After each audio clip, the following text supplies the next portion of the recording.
Hello guys, welcome to YouTube channel of 40 Plus Academy, and we are here back again with the lecture number 2 of design of slabs. अभी हमने lecture number 1 complete किया था कुछ time पहले, और जिसमें हम लोगों ने स्टेप्स सीखे थे डिजाइन के। मैं आपको दिखा देता हूँ लेक्चर के जस्ट स्टेप्स क्या है, ये देख ले सकते हैं आप अपने स्क्रीन पे। You can see that very first step is design of constant. पहले हम लोग ये डिजाइन ऑफ कांस्टेंट करेंगे, फिर एस्टिमेशन ऑफ स्लैब थिकनेस।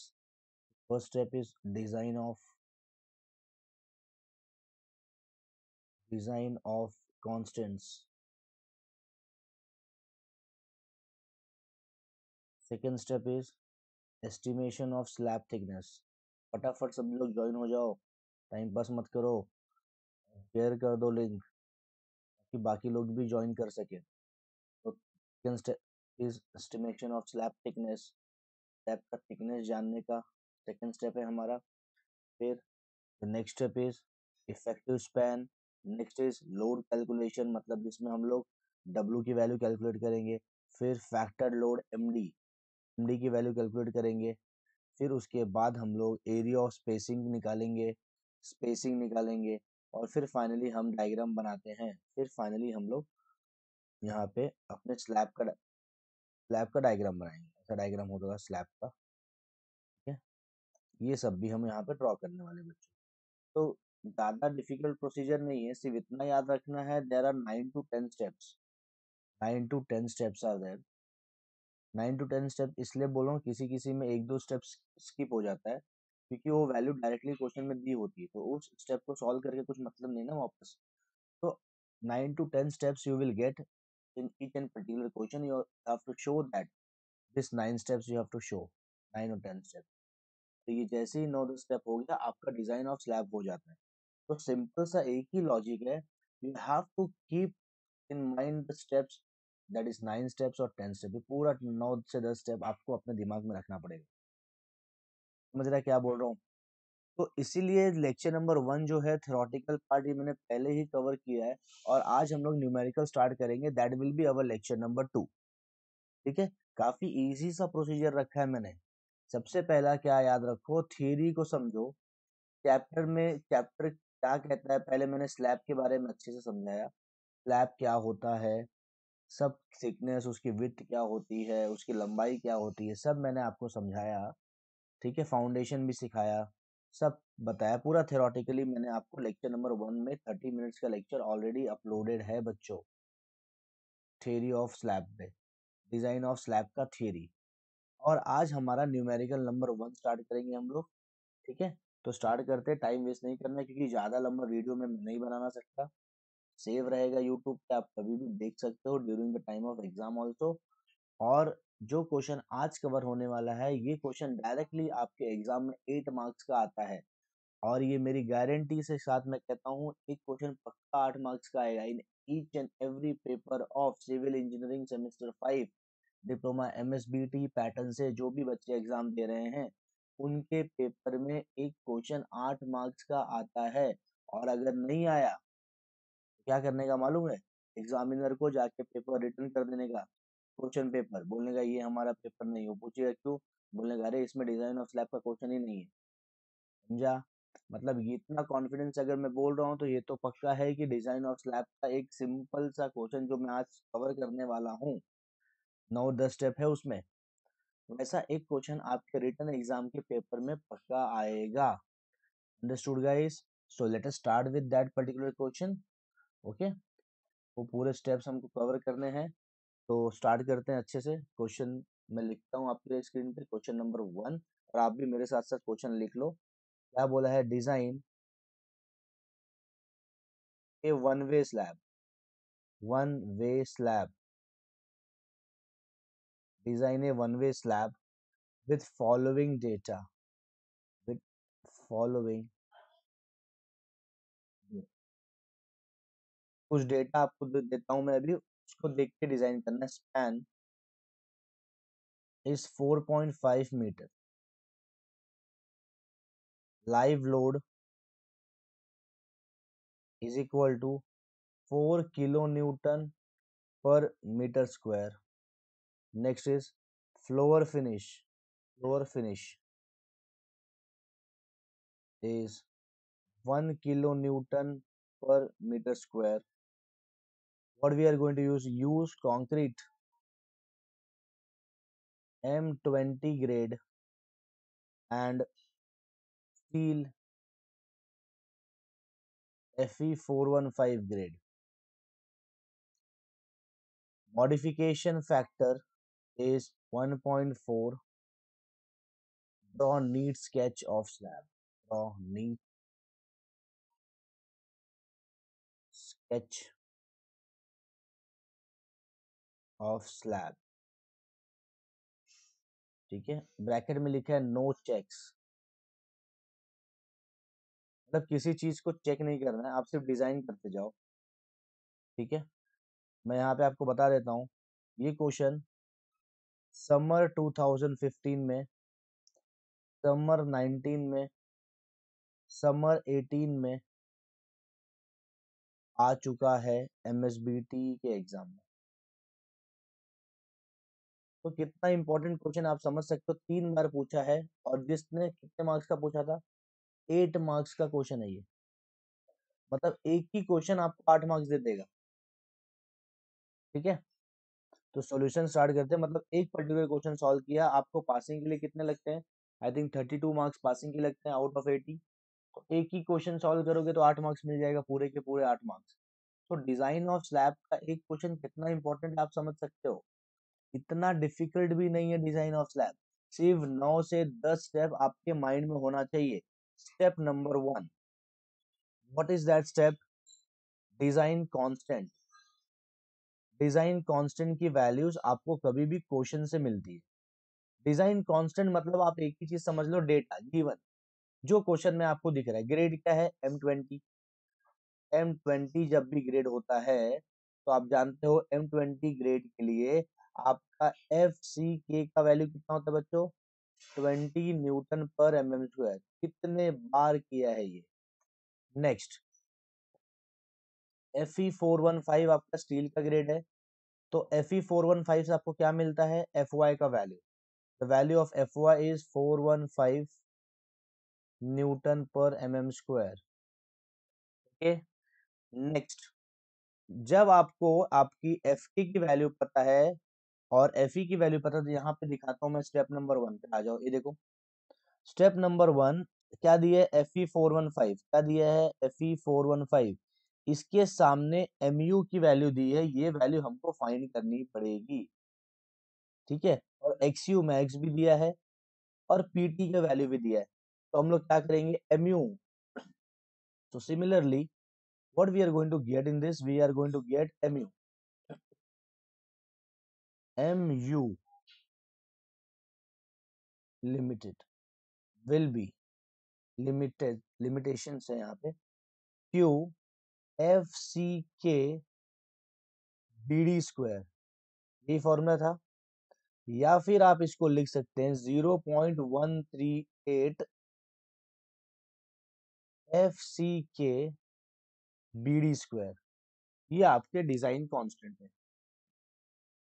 तो डिजाइन कांस्टेंट में 3 चीज की वैल्यू निकालनी पड़ती है। कभी भी कंक्रीट की ग्रेड से हमको क्या मालूम पड़ेगा? From the grade of concrete we will get the value of FCK, from the grade of steel we will get the value of FY, and we will by this two values M20 एंड Fe415 को table में देखने के बाद हमें Mu की value मिली है। Understood guys? Now what is the second step? Just tell me. Step number 2. Step number 2 is estimation of slab design. Estimation, ये स्टेप इंपॉर्टेंट है, of slab design.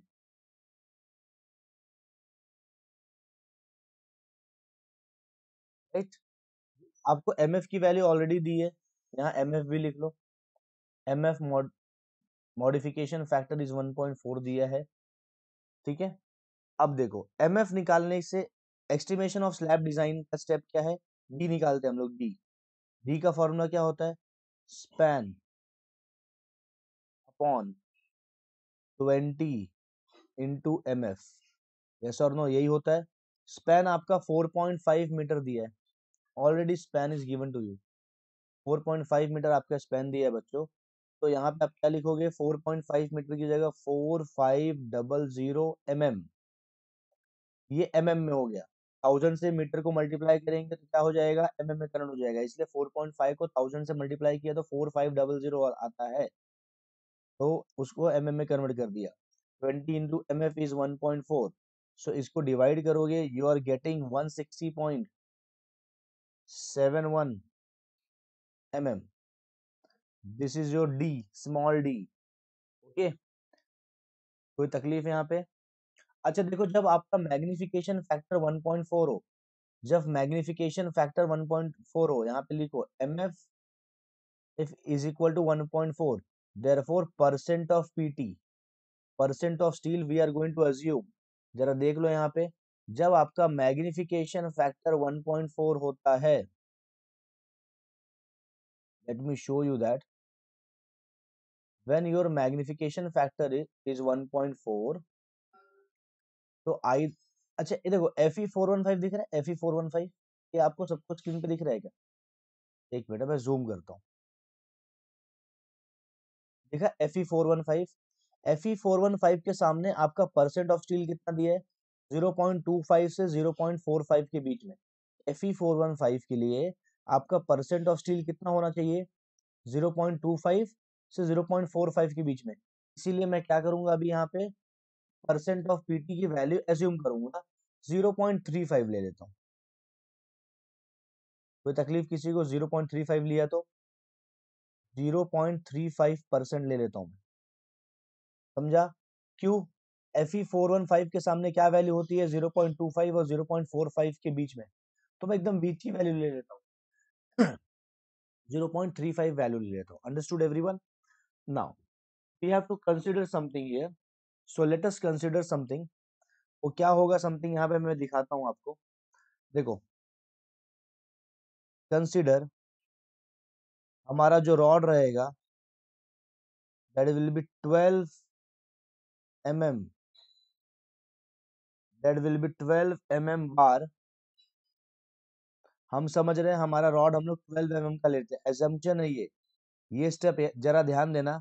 This is assumption, हम assume कर रहे हैं, what we are assuming here, कि हमारा जो steel का रॉड स्लैब में यूज होगा that will be 12 mm, that will be of 12 mm bar, and nominal diameter will be, nominal diameter आप 20 पकड़ लो। Mostly most of the question में हम लोग यही यूज करेंगे, 20 mm हमारा नॉमिनल डायमीटर रहेगा। या फिर आप ऐसा कह सकते हो, नॉमिनल डायमीटर की जगह नॉमिनल कवर इसको बोलते हैं। Nominal cover is 20 mm, consider 12 mm बार, ये डायमीटर है और ये कवर हमने यूज किया, ठीक है? अब यहाँ से जरा मैं आपको टेक्स्ट बुक के पेजेस पे लेके जा रहा हूँ, जरा ध्यान दो, आपको यहाँ ध्यान दो। जैसे ही आपने नॉमिनल कवर निकाल लिया तो आपको थिकनेस निकालना पड़ेगा। ये देखो, ये ओवरऑल थिकनेस का फॉर्मूला यहाँ दिया है, या फिर आप यहाँ भी समझ सकते हो। देखो, ओवरऑल डेप्थ मतलब D, that is nothing but small D plus clear cover plus half bar diameter. So what we are going to find next, यहाँ नेक्स्ट पेज पे मैं दिखाता हूँ, टोटल डेप्थ, ओवरऑल डेप्थ निकालता हूँ। Overall depth, overall depth that is nothing but capital D. क्या लेंगे उसको, small D plus D C plus 5/2, ये फॉर्मूला है। तो यहाँ से क्या मिलेगा, स्मॉल डी की वैल्यू अभी अभी आपने निकाली है, स्मॉल डी की value, tell me the value of small D, 160। देखो लो इधर, ये क्या 160, यही है ना 160। Let me change the colour, दिख रहा है ये 160, ठीक है? तो here you will put 160.71 plus what is the value of DC, DC मतलब कवर, आपका कवर कितने का एज्यूम किया आपने, 20, और 5 मतलब वो बार का डायमीटर कितना लिया है, 12, 12/2। So what you are getting, this is 186.71 mm you are getting, तो ये अप्रोक्सीमेटली एज नेक्स्ट वाली वैल्यू लेने की 190 mm. So how much you got? Capital D 190 mm. Next step is to calculate D available. D available इसका formula क्या होता है बच्चों? इसका फॉर्मूला क्या होता है? Capital D minus DC minus 5/2. ये फॉर्मूला आप जरा याद रख लो. कैपिटल D की वैल्यू आपकी यहाँ पे दी है 190, हमने अभी अभी निकाली, माइनस DC जो कि कवर होता है. DC क्या होता है?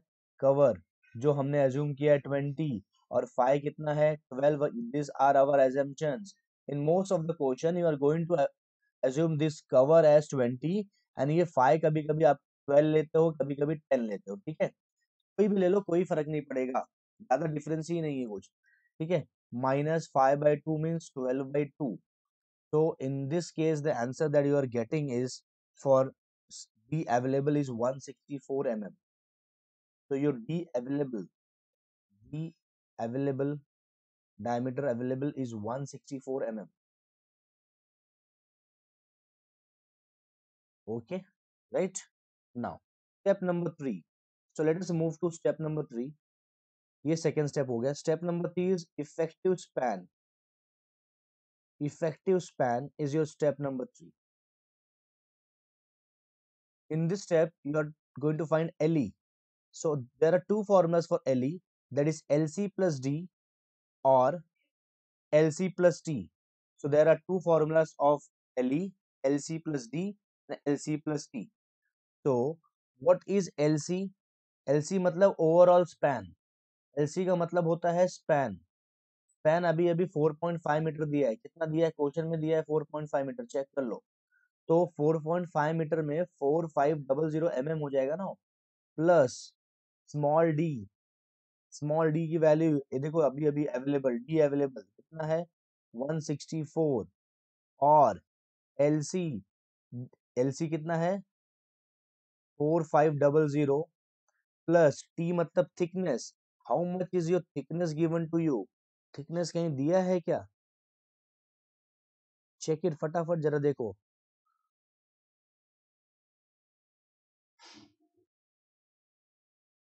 ओके, चेक करो जरा थिकनेस कहाँ दिया है तुमको.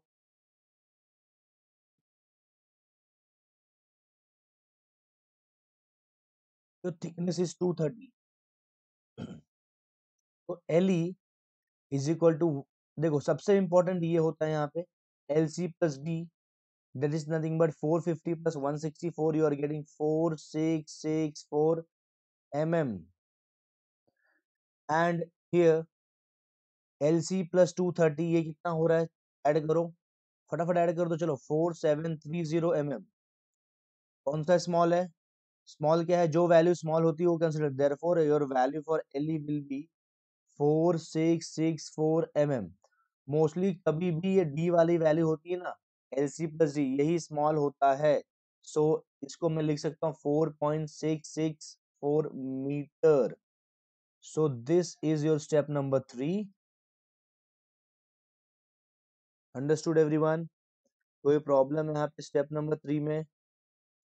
फटाफट बता दो. Is there any issue with step number 3? ठीक है, विड्थ ऑफ द सपोर्ट दिया है क्वेश्चन में.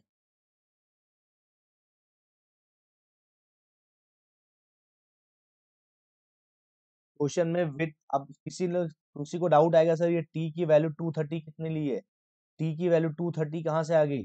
तो क्वेश्चन में शायद मैंने लिखा नहीं है. The value of T, the thickness, यहाँ पे लिख दो. The thickness of slab, thickness of slab या फिर width of the slab is given as 230. so that is why I have taken as 230 mm. understood? You write, just edit that question. हो गया step number 3 completed. This was your step number 3. Now move to step number 4. जब 8 marks चाहिए ना तो मेहनत करना पड़ता है, क्योंकि 8 मार्क्स कोई फ्री में नहीं देगा. एटलीस्ट 2 से 3 पेज तो होगा ही क्वेश्चन, इसीलिए 9 से 10 स्टेप है. देखते जाओ बस, आगे की स्टेप्स इतने डिफिकल्ट नहीं है. Step number 4 is load calculations. Load calculations. In load calculation हम लोग एक चीज याद रखना, कंसिडर करेंगे with will be, consider with 1 metre. जरा ध्यान से सब लोग समझो, लोड कैलकुलेशन देखो मैं कैसे करता हूँ, बहुत ध्यान से लोड कैलकुलेशन को समझो। सबसे पहले होता है डेड लोड। क्या होता है? Dead load. Dead load. आ जाओ जरा लोड कैलकुलेशन के इस पे, ये देखो जरा, डेड लोड बोलो या फिर सेल्फ वेट बोलो, इधर दिख रहा है सेल्फ वेट ऑफ स्लैब, इसी को हम लोग डेड लोड भी बोलते हैं। सेल्फ वेट को हम लोग डेड लोड भी बोलते हैं। तो आप सेल्फ वेट लिखो या फिर डेड लोड लिखो, बात एक ही है। तो 1 इंटू डी, डी मतलब वही, यहाँ पे डी दिया है। डायमीटर मतलब कैपिटल डी, 0.190 लाया था तो 0.19 आएगा। देख लो मैं आपको सॉल्व करता हूँ आपके लिए, यहाँ पे फटाफट देखो, 1 इंटू कैपिटल डी इंटू 25, यही फॉर्मूला है। तो ये आएगा 1 into what is the value of capital D we have got? Look here, capital D is 190, capital D is 190 लेकिन उसको कन्वर्ट करेंगे और लिखेंगे 0.19 मीटर इंटू 25। कितना आएगा ये आंसर? 4.75, 4.75 किलो न्यूटन पर मीटर आपका डेड लोड, या फिर इसी को हम लोग सेल्फ वेट भी बोलते हैं। इसको हम लोग सेल्फ वेट भी बोलते हैं। सेल्फ वेट को डेड लोड क्यों बोलते हैं, जरा बताओ मुझे। या फिर डेड लोड को सेल्फ वेट क्यों बोलते हैं स्लैब का? क्योंकि ये चेंज नहीं होने वाला, ये वैरी नहीं होगा। स्लैब एक बार बन गया तो स्लैब का जो वेट है वही रहेगा, तो सेल्फ वेट डेड लोड एक ही बात हो जाती है। ठीक है, स्लैब के केस में। Next is live load. Live load, तो लाइव लोड कैसे कैलकुलेट करते हैं? 1 into live load, so this will be 1 into the value of live load is given in the question. The value of live load is given in the question. What is that? 4 kilonewton per meter square, 4 kilonewton per meter square, तो यहाँ पे आएगा 4।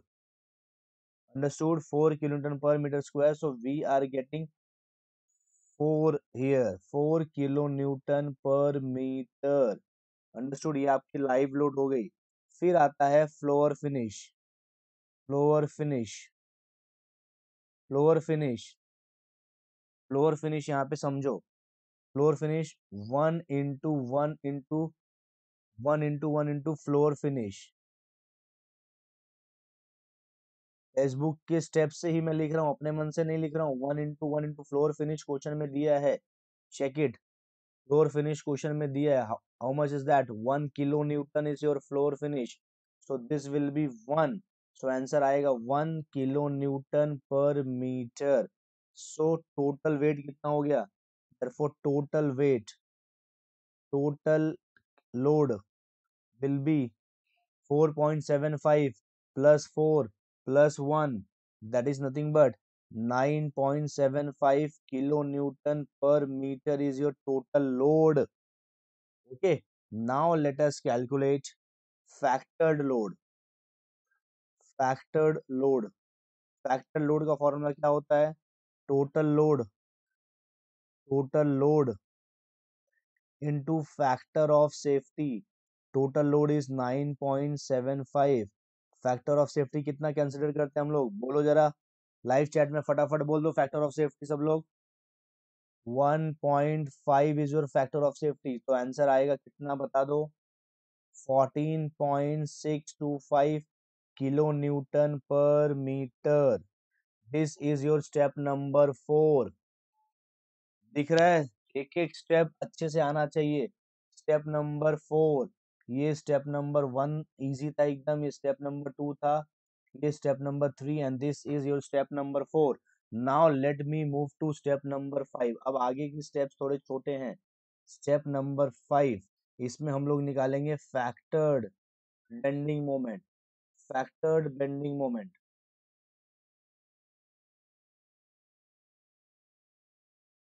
Factored bending moment जो कि होता है M D is equal to W D into L E का square by 8, that is nothing but 14.625 into L E का स्क्वायर। एल ई मतलब इफेक्टिव लेंथ, इफेक्टिव लेंथ आपको मिला था 4.66 का square upon 8। So what you got here? 39.76 unit आएगा kilo newton पर, sorry ये है ना मोमेंट है ना, तो किलो न्यूटन पर नहीं आता, किलो न्यूटन मीटर आएगा, kilo newton metre. Step number 6, ये आपका स्टेप नंबर 5 इतना है। आगे के स्टेप्स छोटे हैं, ज्यादा कुछ नहीं है। Required, step number 6 is required effective depth. Effective depth अभी तक आपने निकाला है, डेप्थ निकाला है कि आपने निकाला है, लेकिन अवेलेबल डेप्थ निकाला है। देखो ये आपने डी अवेलेबल निकाला है, this is depth available, this is depth available, understood. अब यहाँ पे हम लोग डेप्थ इफेक्टिव निकालेंगे, तो डी इफेक्टिव, या फिर ऐसा बोले D required. D required, the formula for D required is M D upon Q into F C K into B. ये फॉर्मूला कहाँ से आया? स्टेप डिजाइन ऑफ स्टेप्स में, स्टेप्स में है, देख लो इधर, जस्ट अ सेकेंड। ये देखो, ये दिख रहा है, ये इक्वेट करने का। यहाँ पे आप एक फॉर्मूला लिख लो, टेक्स्ट बुक में यहाँ पे फॉर्मूला लिख लो, D required is equal to square root of M D upon Q F C K into B. You have to write a formula, क्योंकि देखो यहाँ पे क्या लिखा है, equating M U and M D. अब इक्वेट करोगे, इक्वेट करने से अच्छा आप सीधा मेरा ये ट्रिक, ये फॉर्मूला याद रखो, इक्वेट करने की जरूरत ही नहीं पड़ेगी आपको, तो सीधा ये फॉर्मूला आएगा। आप अभी वैल्यूज पुट करोगे, एमडी की वैल्यू आपको मिली है ऑलरेडी 39.76, ये किलो न्यूटन में है, किसमें है? किलो न्यूटन में। इसको कन्वर्ट करो जरा, किलो न्यूटन को, इसको कन्वर्ट करेंगे 39.76 किलो न्यूटन को कन्वर्ट करेंगे तो आएगा 10⁻³ न्यूटन, और मीटर को कन्वर्ट करेंगे आएगा तो 10⁻³ mm। तो आपका टोटल ये मिलेगा 39.76 इंटू 10⁻6 न्यूटन mm। तो इंटू 10⁻6 यहाँ लिखो, अपॉन क्यू, क्यू की वैल्यू है 0.138, ये फॉर्मूला हमने पहले भी किया है। एफ के का वैल्यू 20 है, ये हमने स्टेप नंबर 1 में लिखा है, एफ के की वैल्यू इज 20, ये देखो 20। अब यहाँ पे 20 ले लो, और बी की वैल्यू दिया है, बी मतलब विथ, वी मतलब क्या हो गया? विथ। हमने विथ कितना कंसिडर किया? Consider width equal to 1 metre, your width is 1 metre, understood everyone. So आपका विथ 1 मीटर आएगा, तो यहाँ पे 1000 ले लेंगे। एक बार देखो, नहीं समझा तो बताओ, फटाफट चेक करो, चेक इट वंस।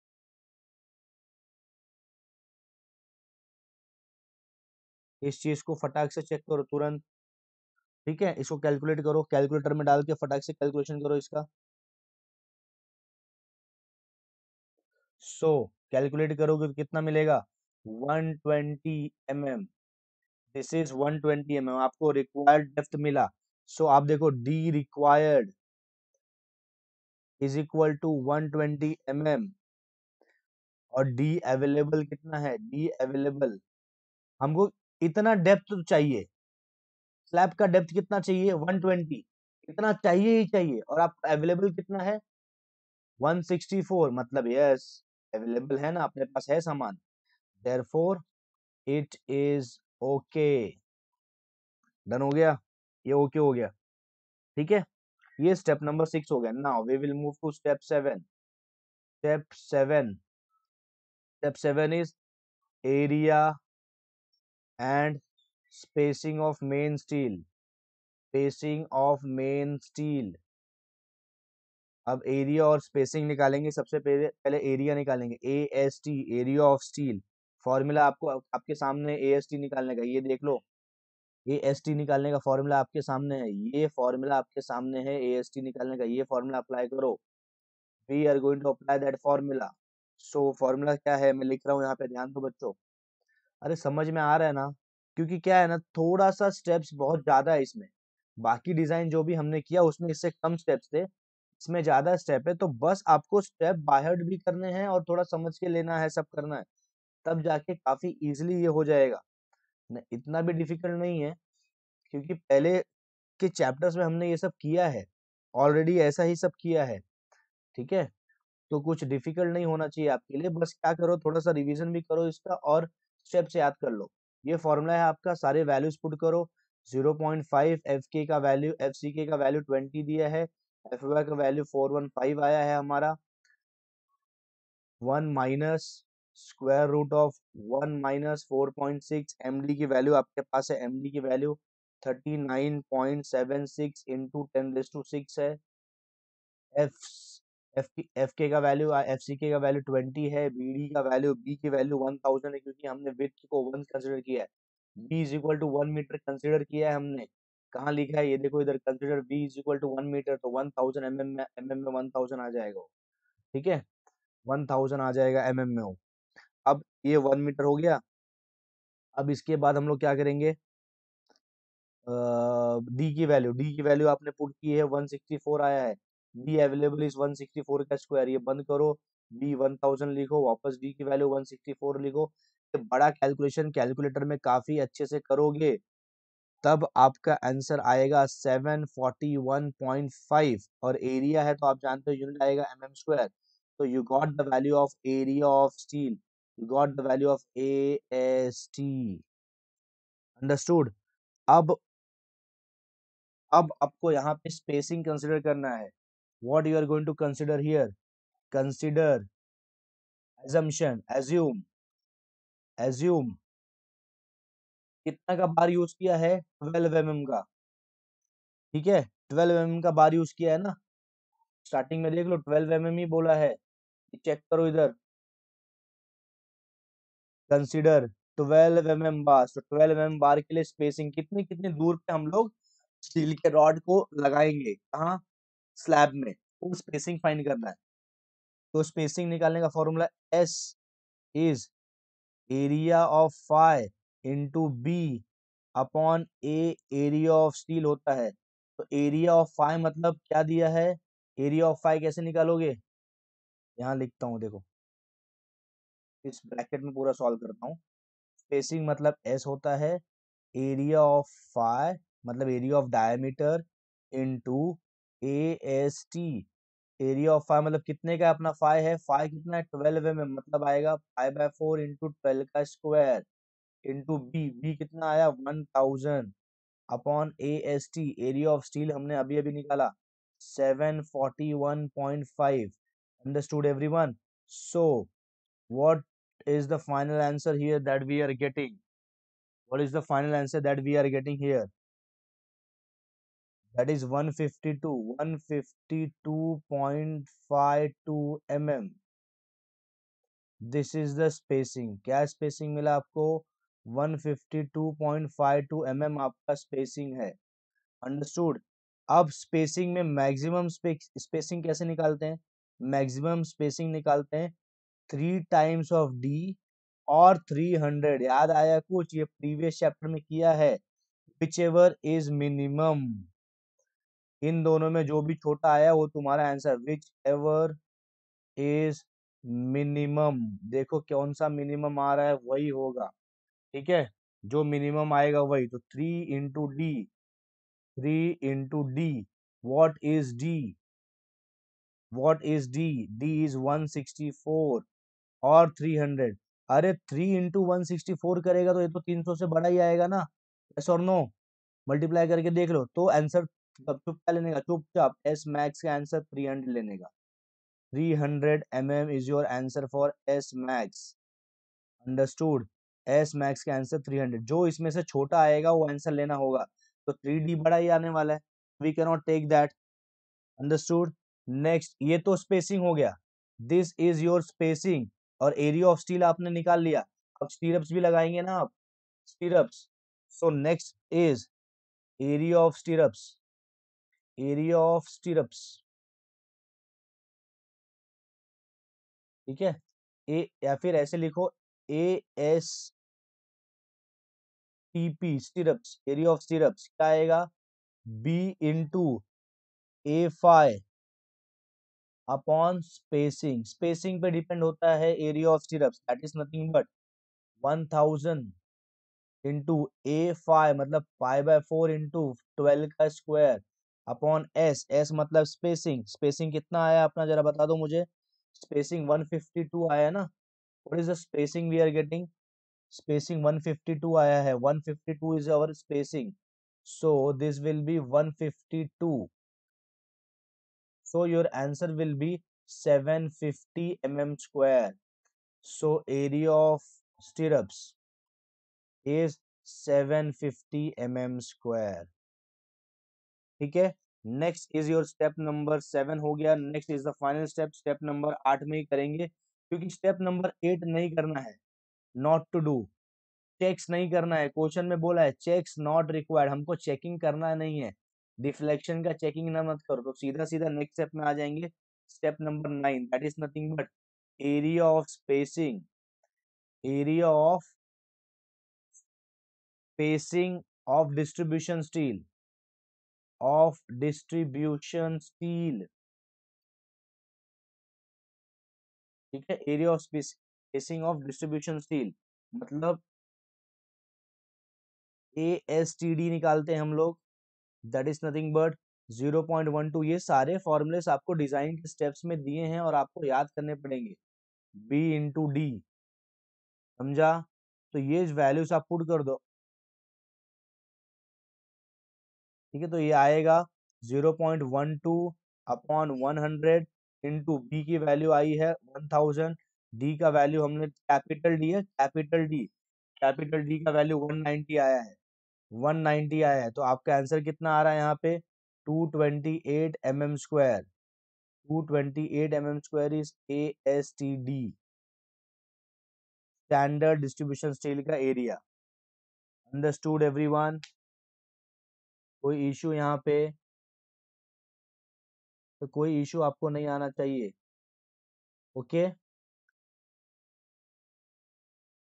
तो ये आपका इतना करना था एरिया ऑफ डिस्ट्रीब्यूशन स्टील, आगे भी आप इसमें कुछ करने की जरूरत है, अगर कुछ देखो तो यू कैन डू समथिंग, क्योंकि देखो एक चीज याद रखो, 9 के 9 स्टेप्स आप सॉल्व करो, आपका काम हो जाएगा, all those 9 steps I have completed with that, एक चीज बाकी है सिर्फ यहाँ डायग्राम बनाना है स्लैब का, स्लैब का डायग्राम देखो, फाइनली जो स्लैब का डायग्राम आएगा ऐसा, ऊपर एक रहेगा ये स्लैब और नीचे स्लैब को सपोर्ट आएगा,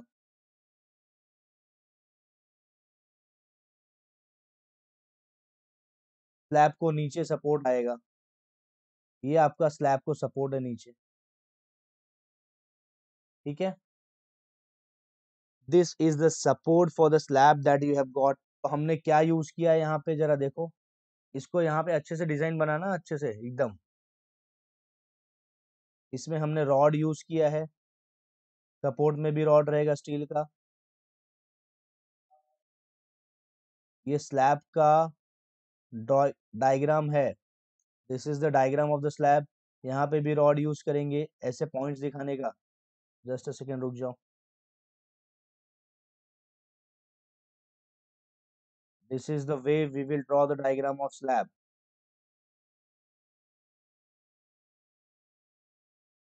ठीक है, ये आपका 190 mm है,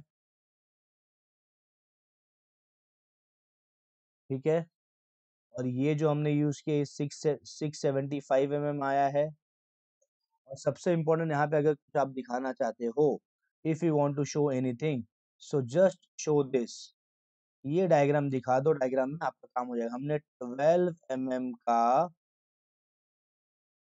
डायमीटर यूज किया है और 152 का क्रॉस सेक्शन रखेंगे, सीसी 152 कहाँ से आया, from where we got that 152, आपको ही मिला है 152 आंसर,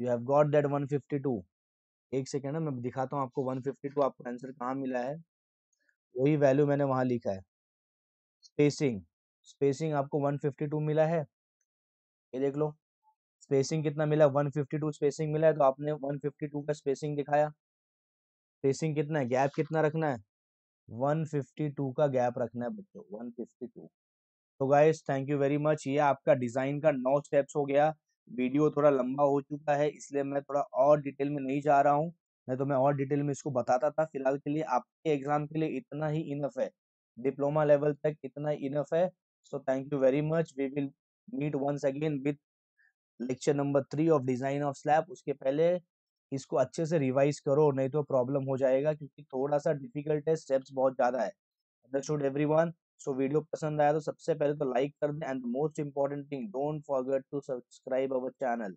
तो guys, thank you very much, bye bye.